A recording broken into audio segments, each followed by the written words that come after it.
로마서 말씀. 로마서는 이제 참으로 성경 66권 중에 가장 또 소중한 말씀이라고 할 수 있는데, 특별히 예수 믿는 자가 또 사람이 어떻게 구원을 받을 수 있는가, 그 구원의 진리를 잘 이렇게 조직적으로 논리적으로 설명하고 있는 내용이 바로 이제 로마서가 되어집니다. 그래서 이제 많은 사람들이 예수 믿는다면서 구원의 확신을 가지지 못하고 어떻게 해서 구원을 받는지, 그런 데 대한 확신이 부족하여 어떤 때는 또 구원 받았다고 생각하다가 어떤 때는 내 삶이 이래서 어떻게 구원을 받겠느냐, 또 이렇게 생각하기도 늘 왔다 갔다 하는 그런 부류의 사람들이 많은데, 그러나 이제 로마서에는 명확하게 구원의 원리를 설명해 주고 있습니다. 그래서 예수를 믿음으로, 십자가의 도 예수 그리스도를 믿음으로 우리는 이제 구원에 이르게 된다. 그 구원은 너무나 확실한 것이고, 우리로부터 우리의 선행에 기초한 것이 아니고 오직 예수 그리스도의 십자가에 기초하여 우리가 구원에 이르게 된다는 이 신칭의의 원리를 명확하게 보여주는 성경이 바로 로마서 성경인 것입니다.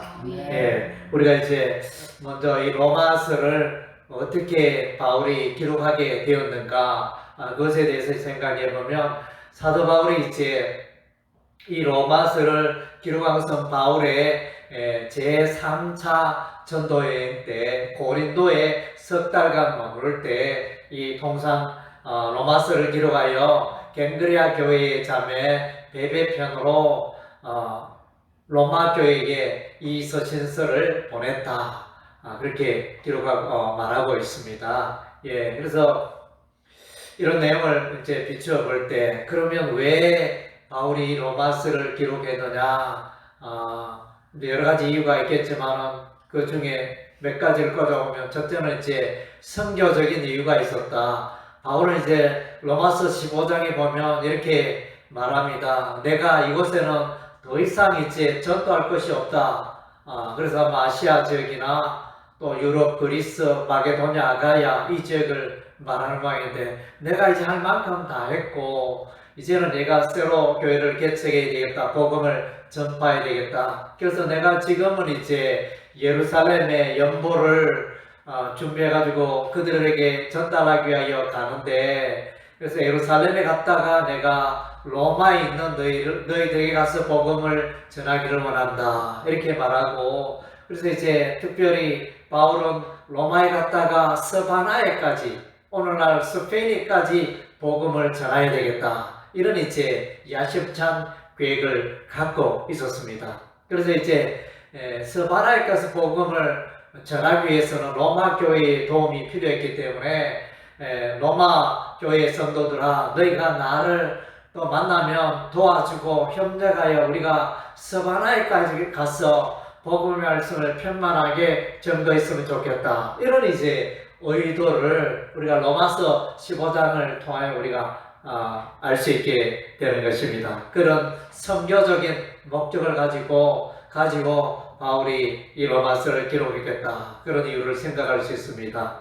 그리고 이제 두 번째로는 바울이 이 로마 교회를 향하여 복음의 진리에 바로 설 수 있도록 그것을 이제 전하기 위하여 이 로마서를 기록한 것으로 보여집니다. 그래서 이 로마 교회는 얼마나 이방인들 또 얼마나 유대인들 이렇게 섞여 있는 그런 교회였습니다. 물론 이제 다수의 이방인들이 교인이었지만 어쨌든 이제 이방인들과 유대인이 함께 있는 그런 교회였고, 그리고 이제 이 로마 교회의 원뿌리는 누가 체계적으로 바울이 세우고 베드로가 세우고 이런 이야기가 아니고, 이 로마 교회의 근원과 뿌리는 이제 자생적으로 자란 그런 교회였기 때문에, 그래서 이제 사도행전 2장의 오순절날에 이렇게 성령 강림하는 그때 천하 각국으로부터 사람들이 나와서 그때 성경을 받고 복음의 말씀을 듣는 그런 일들이 있었는데, 그때 로마에 거주하였던 사람들도 와서 베드로의 복음의 말씀을 듣고 깨닫고 성령 받아서 그들이 가서 로마 지역에 복음을 전하여 그렇게 교회가 생겼다. 이런 식으로 이제 이름도 없이 빛도 없이 그렇게 교회가 생긴 것을 우리가 보게 되어집니다. 또 우리가 이제 잘 아는 사도행전의 안디옥 교회, 그래서 예루살렘 교회 이후에 이방인 최초의 교회인 안디옥 교회도 보면 이름도 없고 빛도 없는 몇몇 사람들이 복음의 말씀을 듣고 예루살렘 교회에 박해가 일어났을 때 그들이 흩어져서 이제 안디옥에 가서 복음을 전했는데, 거기에 이제 교회가 생기게 되고 바나바가 가서 또 인도하게 되고 바울이 가서 또 협력하게 되고, 이런 식으로 이제 로마 교회와 안디옥 교회의 특징은 이제 자생적으로 몇몇 이름도 없고 빛도 없는 사람들의 무명의 사람들에 의해서 교회가 생기게 되어지는 그런 케이스라 할 수 있습니다. 그래서 이제 이 유대인들은 늘 이제 할례를, 모세의 율법을 소중하게 여기고 할례를 받아야만 구원에 이를 수 있다. 그것을 이제 늘 강조했던 것입니다. 그런데 이것은 이제 복음의 진리와는 이렇게 어긋나는 부분이 있습니다. 바른 복음의 진리가 아닌 것입니다. 그래서 이제 바울도 여러 곳에서 복음을 전하다가 예루살렘에 돌아왔을 때, 그래서 많은 무리들이 바울을 고소하게 되어지고 또 핍박하는 그런 장면들이 사도행전에 나타납니다. 그리고 이제 바울이 1차 전도여행 이후에 돌아왔을 때, 안디옥교로 돌아왔을 때 여러 또 유대에 속한 사람들이 모세의 할례를 받아야 구원받을 수 있다 주장하는 자들이 있어서, 그래서 이제 바울과 그 바나와 그 일행이 예루살렘에 올라가게 되고, 사도행전 15장에 보면 예루살렘 종교회의가 열려져서 거기서 이제 오직 주 예수소의 은혜로 구원을 받는다, 그 복음의 진리를 확정하는 그런 기회가 있었어요. 그 이후로 바울이 더욱더 힘차게 2차, 3차 전도행을 하는 그런 이제 모습을 보게 되어지는데, 바로 이제 이 로마서가 율법의 행위로 구원받는 것이 아니고 오직 예수 그리스도의 십자가의 보혈을 믿음으로 구원에 이른다, 그 복음의 진리를 이제 강력하게 주장하고 있는 것이 바로 이제 로마서 말씀이 되어집니다. 그리고 이제 세 번째로는 또 이제 이 로마 교회 안에 유대인들과 이방인들이 있으니까 서로 이제 이게 뭡니까? 갈등이라 그러나, 그러니까 그런 갈등들이 유대인들과 이방인들 가운데 이렇게 있었습니다. 그래서 오늘날에도 그렇죠. 뭐 지역적인 감정들, 텃세 이런 것들이 작용하는데 이때도 그런 것이 있었죠. 그래서 이제 유대인들은 최고고 우리는 아브라함의 혈통을 이어받았고, 이방인들은 뭐 저거 별것 아니다, 아주 대수롭지 않게 여기고 무시하고 경홀히 여기고 이런 이제 경향들이 있었는데, 사실은 그들이 복음의 말씀에 대해서 무지하여 그러했다는 것입니다. 그래서 우리 하나님은 처음부터 이방인들의 구원을 계획하고 있었다는 것입니다. 그래서 이제 아브라함을 택하여 또 아브라함을 통하여 아브라함의 후손을 통하여 열방 민족이 구원 얻게 되어지는 것은 벌써 처음부터 하나님께서 계획하셨는데, 이 유대인들이 하나님의 그 의도, 복음의 의도를 잘 알지 못하고 그렇게 지내왔던 것을 볼 수 있게 되어지는데, 이 로마서는 특별히 이제 구원의 원리를 말하되 이방인들에게도 복음의 말씀이 편만히 전거되어야 한다, 그것을 이제 말씀해 주고 있습니다. 그래서 이제 로마서 9장에서 11장 사이에 보면 이제 유대인의 구원과 이방인의 구원을 말하면서, 지금 이제 유대인들이 다수가 원하여 예수를 믿지 않는데 때가 되면 이방인들의 구원 얻는 수가 충만하게 차면 그 후에는 이제 유대인들이 예수를 믿게 될 것이다. 예, 그런 내용들, 유대인들의 다수가 예수를 믿게 되는 때가 올 것이다. 그것을 이제 로마서 9장에서 11장의 내용을 말해주고 있고, 그리고 이제 우리가 로마서 15장에 보면 열방이라는 단어가 나타납니다. 그래서 열방 족속이 구원 얻는 것, 빛 가운데로, 예수 그리스도의 빛 가운데로 나오게 되고 구원 얻는 것을 말해주고 있는데, 이 로마서에 이 열방, 로마서 15장에 사용되는 단어, 이 열방의 헬라, 에드노스, 이 헬라어는 결국 이제 이방인도 헬라어로 에드노스입니다.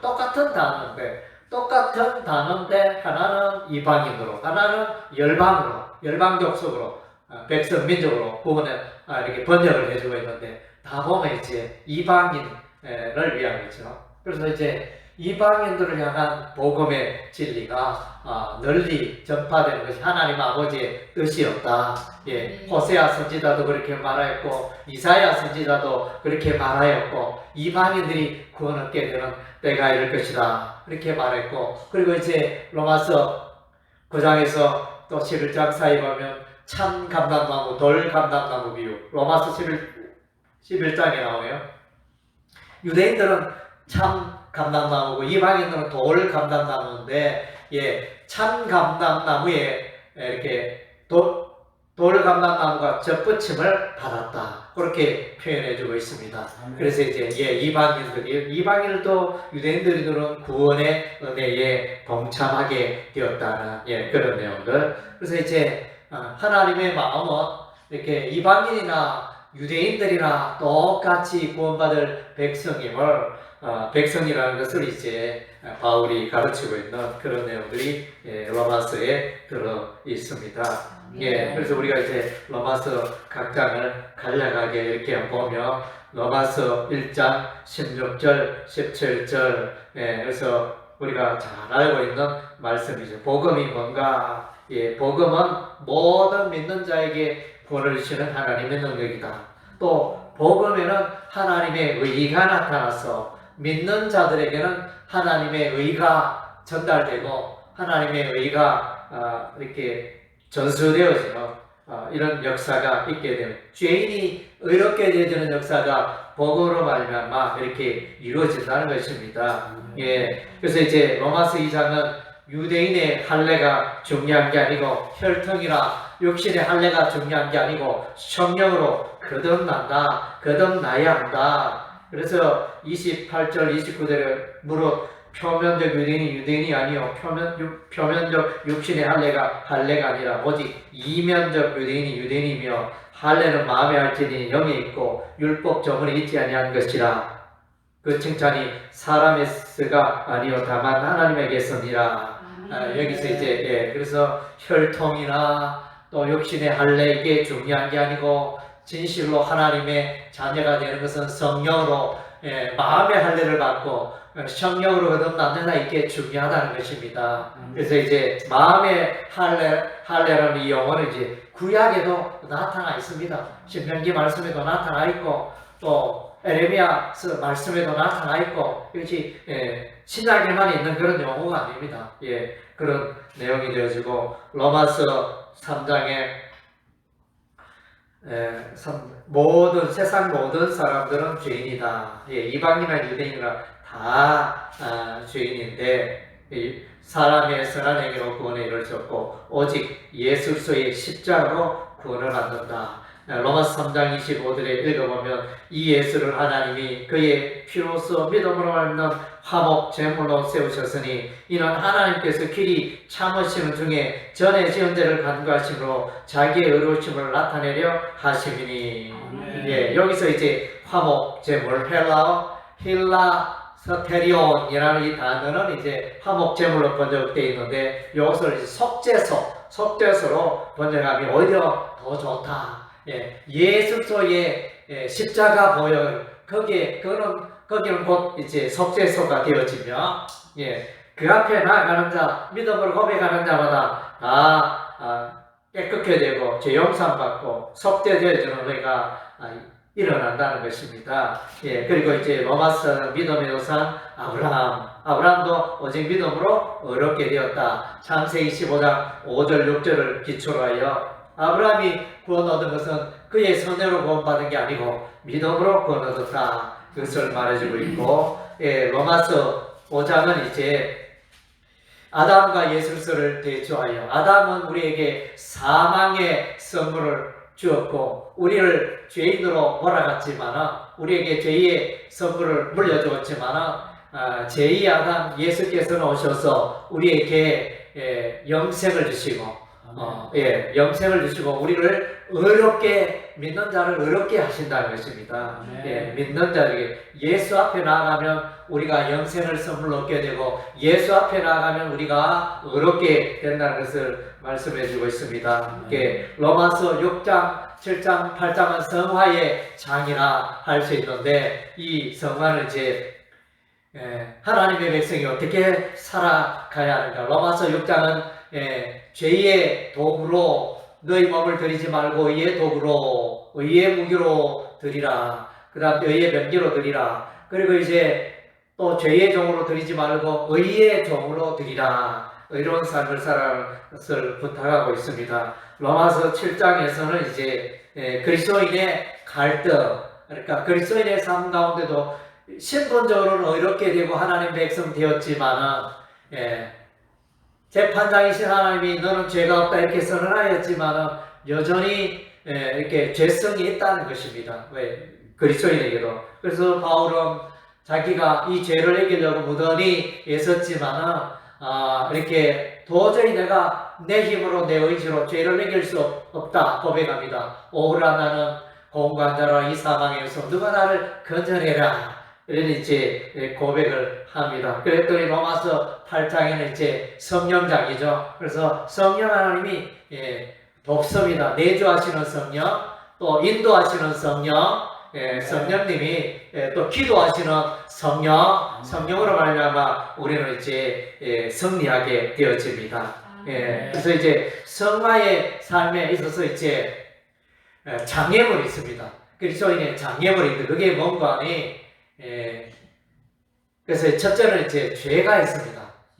죄가 여전히 하나님의 백성인 거듭난 그리스도의 삶 가운데도 죄악의 뿌리가 남아 있습니다. 그래서 천국 가는 그날까지 이 죄가 우리를 괴롭히고 하는 이제 그런 것이 있습니다. 그래서 성령님이 도와주시겠죠. 성령님이 도와주심으로 이기십니다. 이길 수 있습니다. 그리고 이제 또 하나는 율법의 요구, 율법을 지켜야 하는데, 그래서 율법은 복음시대에 와서 더 이상 필요 없다 이렇게 말하는 것은 이제 반쪽짜리 진리가 되어집니다. 그래서 율법도 여전히, 십계명은 오늘날에도 여전히 우리가 지키고 붙잡아야 할 하나님의 계명입니다. 그래서 율법도 거룩하고 선하고 의롭다. 그래서 이제 요 로마서를 읽다 보면 이제는 이제 우리는 율법과 이별하였고 율법에서 벗어났다. 그런 표현은 뭐냐? 그것은 이제 우리가 죄인으로 있을 때 율법에게 정죄를 당하였는데 이제는 이제 그런 율법의 정죄에서, 율법의 정죄가 무섭지 않고 율법의 정죄에서 우리가 자유롭게 되었다는 것입니다. 그래서 죄인들은 경찰차를 보면 깜짝 놀라잖아요. 그러나 이렇게 죄를 짓지 않는 사람은 경찰차가 와도 떳떳합니다. 그런 것처럼 이제 예수 믿고 죄 사함 받은 그리스도인들은 이제 율법의 정죄에서 이렇게 두려워할 필요가 없고 벗어나게 되었다. 그래서 이제 로마서 7장에서 말해주고 있습니다. 로마서 8장은 성령장이고 성령님 도우심으로 우리의 구원은 너무나 확실한 것이다. 구원이 어떤 때는 구원 받았다가 어떤 때는 구원을 못 받았다가 천국과 지옥을 왔다 갔다 하는 그런 상태는 아니라는 것입니다. 우리의 구원은 너무나 확실하다는 것입니다. 그래서 로마서 8장 후반부에 보면 누가 우리를 송사하리요, 누가 우리를 정죄하리요, 누가 우리를 그리스도의 사랑에서 꺼내리요. 예, 이런 이제 질문들이 있지 않습니까? 그래서 우리의 구원은 너무나 확실하다는 걸 우리는 완전히 어렵게 되었기 때문에 우리의 죄에 대하여 고소할 자가 없다. 그것을 말해주고 있고, 로마서 9장은 이제 구원의 절대 주권은 하나님께 있다. 그것을 말해주고 있습니다. 예, 그리고 이제 로마서 6장, 7장, 8장 거기서 이제 우리가 성화의 삶의 장애물, 첫째는 죄요, 두 번째는 율법의 그 요구가 있는데, 율법의 요구를 어떻게 이루어가느냐? 성령님이 도우시면 할 수 있다. 그것이 이제 로마서 8장 초반부에 나타나 있습니다. 성령님이 도우니까 이렇게 우리가 달리기를 할 때 있잖아요. 뒤에서 바람이 불면 더 잘 달리잖아요. 예, 그런 것처럼 성령님이 우리를 도와주실 때 우리가 더 선하고 이로운 삶을 살아갈 수 있고 율법의 요구를 이루어갈 수 있다는 그런 내용이고, 그리고 이제 우리가 로마서 8장에서 또 하나의 성화의 삶의 장애물이 있습니다. 이 장애물을 통상 이제 잘 해석을 못하는데, 저도 이제 최근에 이렇게 깨달은 것인데, 고난이 있습니다. 고난. 로마서 8장 우리가 자세히 보면 이제 고난에 대해서 말해주고 있는 장면을 보게 되어집니다. 로마서 8장 18절에 생각하건대 현재의 고난은 장차 우리에게 나타날 영광과 비교할 수 없도다.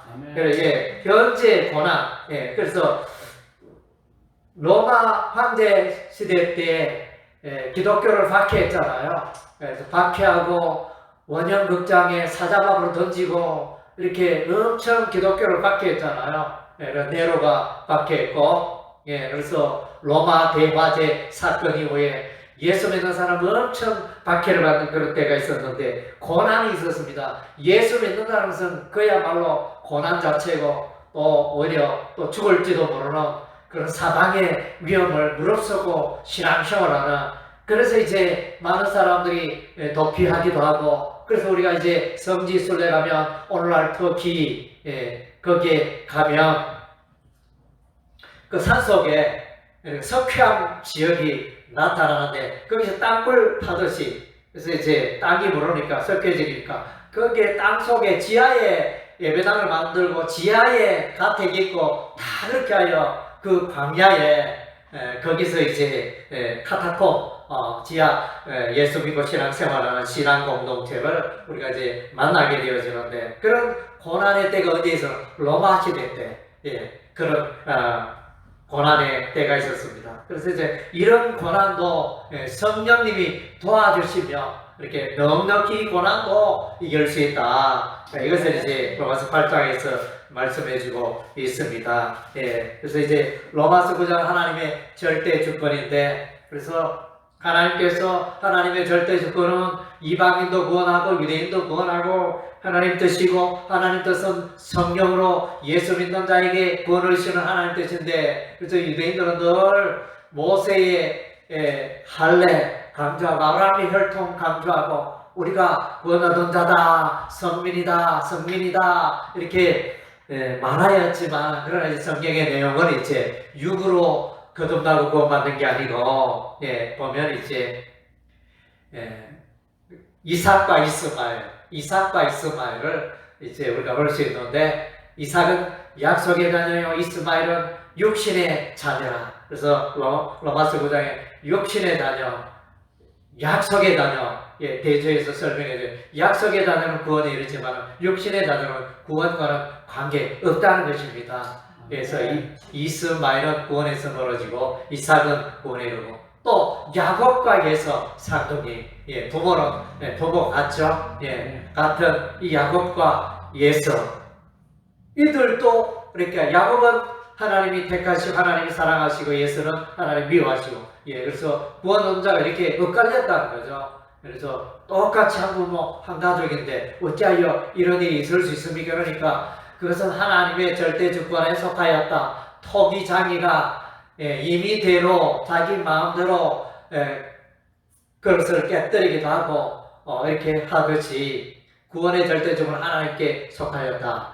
따지지 마라. 그것이 로마서 9장의 내용이 되어지고, 로마서 10장은 이제 오직 믿음으로 구원을 얻는다. 10장 9절에 내가 만일 내 입으로 예수를 주로 신하며 또 하나님께서 그를 죽은 자 가운데서 살리신 것을 내 마음에 믿으면 구원을 받으리니, 믿으면 구원받는다는 거죠. 10장 10절에 사람이 마음으로 믿어 의에 이르고 입으로 신하여 구원에 이른다. 그래서 마음으로 예수 십자가를 믿고 그 다음 제 입으로 신하면 구원에. 그래서 10장 11절에 성경이 이르되 누구든지 그를 믿는 자는 부끄러움을 당하지 아니하리라. 누구든지 아브라함의 혈통 이어받은 자만 구원받는 게 아니고 누구든지 이방인이나 헬라인이나 다 구원을 받는다.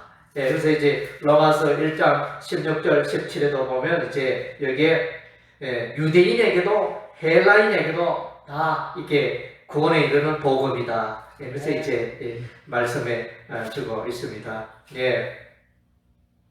믿음으로 구원하는 말해주고 있고, 11장은 이방인도 이렇게 참 감나무, 돌 감나무 비유를 통해서 이방인도 접붙임받아 구원에 이르게 되고, 12장, 13장, 14장, 15장은 이제 우리가 이제 교회 그리스도인이 어떻게 살아야 할 것인가 그것을 말이죠. 성령의 은사를 따라 살아야 된다. 로마서 12장에 은사 7가지, 예언의 은사, 섬김의 은사, 가르침의 은사, 남째 위로의 은사, 구제의 은사, 또 다스림의 은사, 긍휼을 베품의 은사 7가지 말하는 이 은사를 통하여 교회를 세우는데 기여되며, 또 사랑은 율법의 완성이라 로마서 13장에 그래서 교회는 사랑함으로 또 이제 나아가게 되고, 14장은 이제 믿음이 강한 자와 연약한 자 서로 이해하고 받아주고 이렇게 협력하며 화평하며 살아야 할 것을 말해주고,